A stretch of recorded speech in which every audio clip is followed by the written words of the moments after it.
Hi guys, I'm here with my group, Bryson and Brooke, and we are doing our presentation on networks on chips and multicasting communication.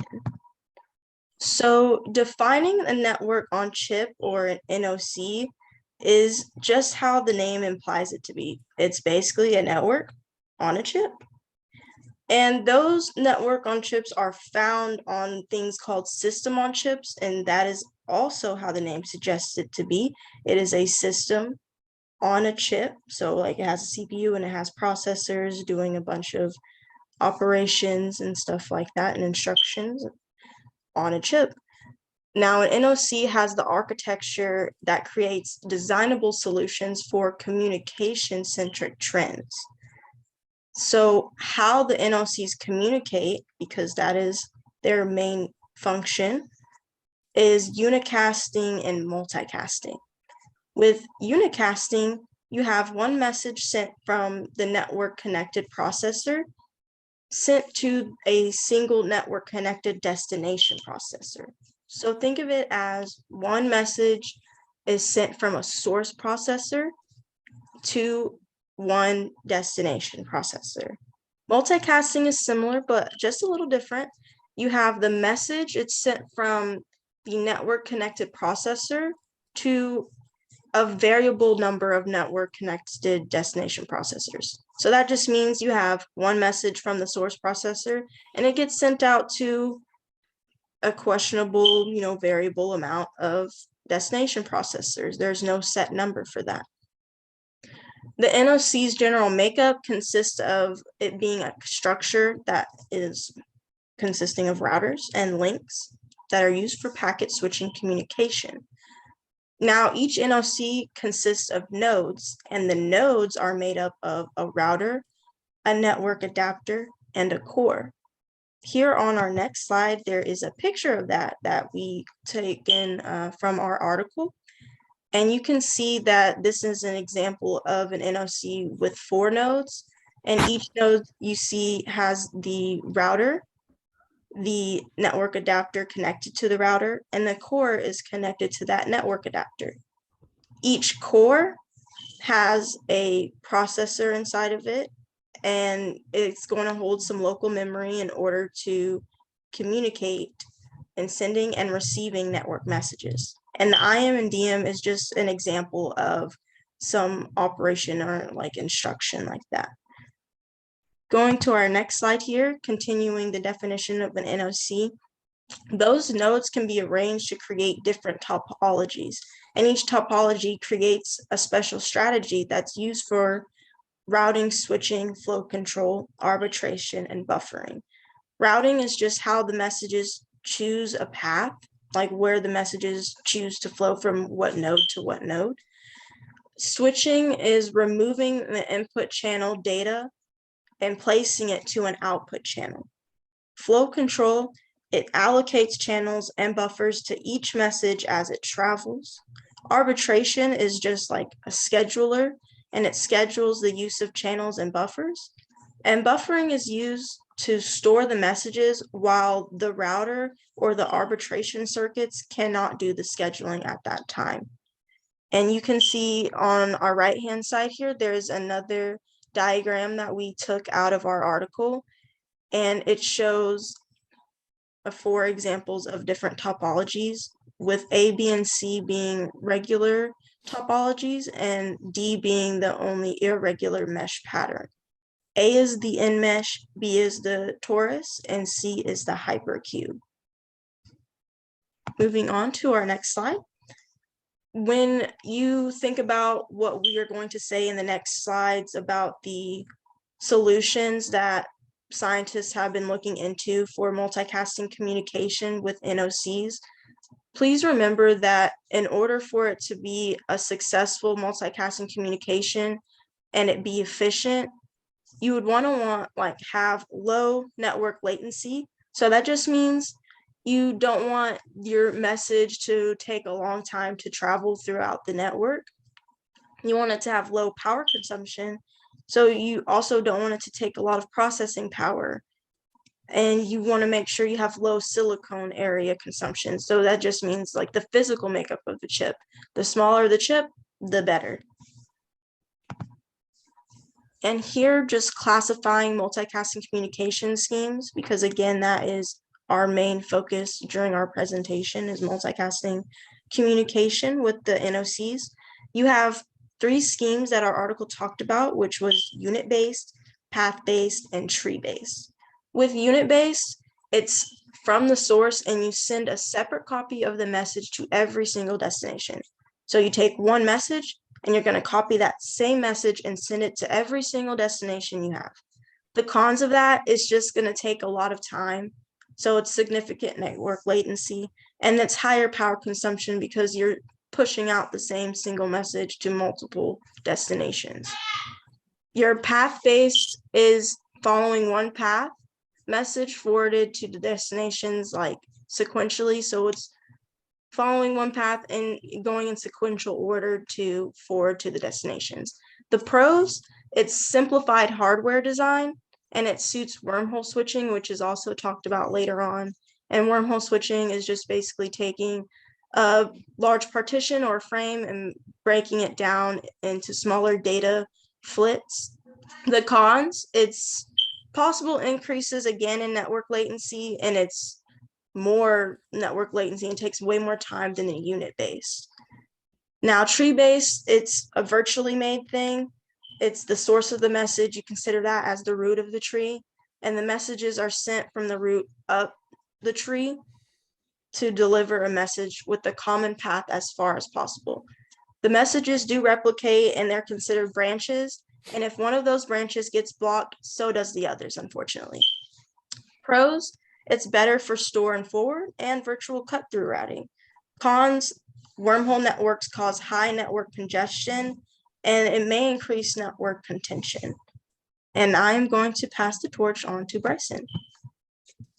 Hi there, I'm Bryson. I'm going to talk a little bit about the use cases for networks on chips, more precisely the solutions for multicast communications on a network on chip. And as you can see there, the first word is deadlock avoidance. And for anybody that doesn't know, in an algorithm generally that's used in most programming when multiple processes need to acquire more than one shared resource. If 2 or more processes obtain multiple resources indiscriminately, a situation can occur where each process has a resource needed by another process. So it's important to avoid that as much as possible. And the network on chip helps that be achieved a lot more easily. So getting into the network avoidance, a deadlock-free modification of a dual path multicast technique was suggested for the multicomputer, which targets wormhole switch 2D mesh topology. An algorithm was then implemented on a circuit switching network on chip, excuse me, which will be used to help avoid deadlock. So circuit switching used to send only one copy of the message, regardless of the number of destinations. Routing systems made for both unicast and multicast communications that is based on Hamiltonian routes. This was done to avoid network deadlock because the message routing was compatible, so that worked out. The consumption channels were replicated to avoid deadlock. This feature allowed many multicast messages to be injected into the network at the same time. When you're thinking of all these possible ways to implement this, you also have to consider the pros and cons to it. And while it could prevent deadlock and it could help things be a little more smoothly or go more smoothly there, it's also important to consider the other factors, the cons to it. One of the cons could mean that prices and all that and the cost of the chips would be a little bit different. And since it is using wormhole switching and all that, it will probably be path-based, which runs the risk of a higher latency. So you need to factor in if you can really handle that higher latency in the project or not. So moving on to slide number 8 here. Still on the solutions for multicast communications with the network on chip. This is just another deadlock avoidance solution. So a deadlock-free routing technique that focuses on deadlock concerns in multicast communication on a network on chip was another idea. The network's topology was supposed to be a 2D mesh with M columns and N rows, which M and M in this scenario are just variables. Each node is the network in the network has a label L that specifies its assignment function in terms of node coordinates. A differentiated subnetwork strategy is used by the routing algorithm. The labels effectively separate the network's routers into two subnetworks. These are dubbed the up subnetwork and the down subnetwork, respectively. Then each router has two subrouters, referred to again as the up subrouter and the down subrouter, respectively. Moving on to slide number 9.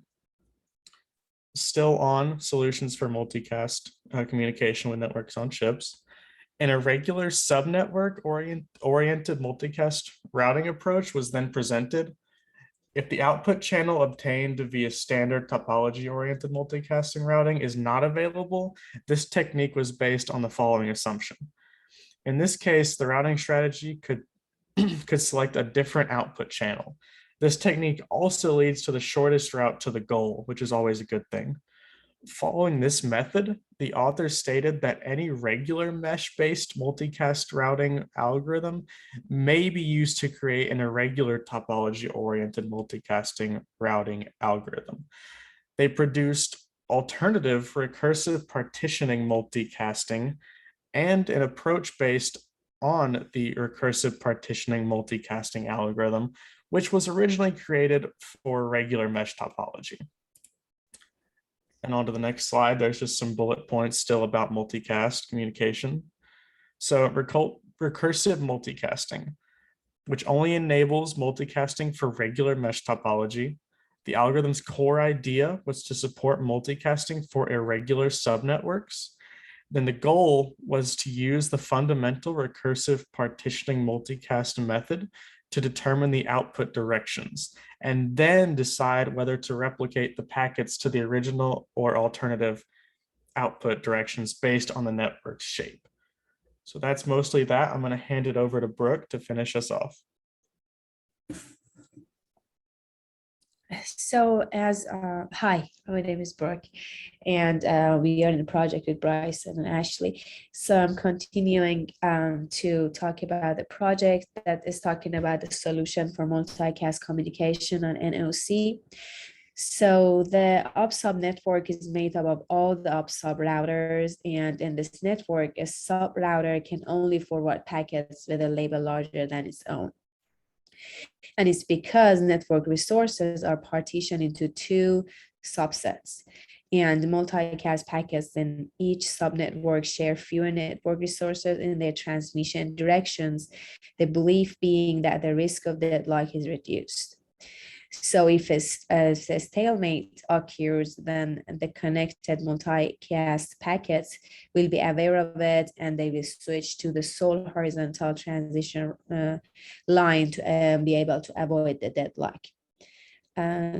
Going to slide 12 is talking about that. What is the application for NOC? So the NOC technology reduces the amount of hardware that required for switching and routing functions, and also is allowing SOCs with NOC interconnect fabrics to operate at higher frequencies. And the architect can easily place pipeline registers along any connection for long or for any speed sensitive paths that allow for any higher frequencies. If the cage miss any request, it might pass switches in a multicast system that's connected by NOC, and switches can be enhanced with simple tracking and forwarding the elements to predict that which cage blocks will be requested by which cores in the future. And then the forwarding elements then multicast any requested block to all cores that may request in the future. This mechanism actually is able to reduce the number of cage misses. Going to the last page that we have is about the conclusion of all our project, that it's talking about that NOC multicasting communication is a newer field that has a less research done to fix the current setbacks, and NOC research for multicast communication should increase in the near future as it's continued downscaling of silicon technology and increases transistor density as well as operating frequencies. And due to this, the SOC needs lower supply voltage to reduce noise immunity, and NOCs provide a solution for any electrical issues that can occur on the SOCs. And the last page is our work study that is from a book and overview about networks on chip with multicast support. And I hope that you all enjoy that project, and thank you all so much.